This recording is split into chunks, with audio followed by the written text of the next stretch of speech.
temps de cérémonie, de remise de décorations aux invalides, devant un public venu nombreux malgré la pluie. Sur la place d'honneur, les hommes et les unités qui se sont distingués lors des dernières opérations militaires.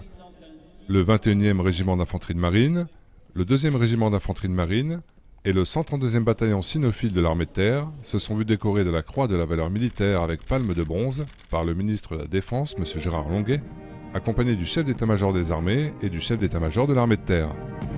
Je tenais à ce qu'au nom de l'armée de terre, des autorités importantes les remercient et les félicitent pour que tous les soldats de l'armée de terre se sentent aujourd'hui reconnus et récompensés.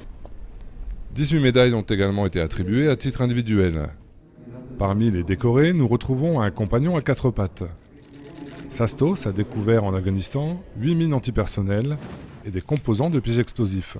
Son intervention a empêché les insurgés d'utiliser ces pièges et sauve par conséquent de nombreuses vies. C'est toujours intéressant de pouvoir remettre à l'honneur nos chiens, parce qu'on l'oublie trop souvent, ce n'est pas que de la protection de l'installation, c'est aussi de l'appui.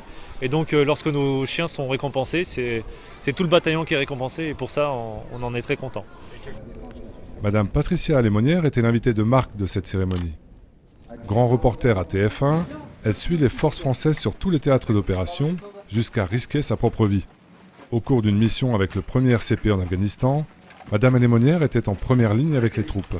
Lors des affrontements, elle fut blessée par des éclats de grenades.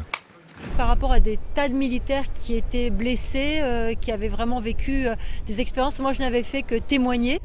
Cette cérémonie est une nouvelle occasion de saluer le courage de ces hommes et femmes capables d'accomplir leurs devoirs et leurs missions jusqu'au bout.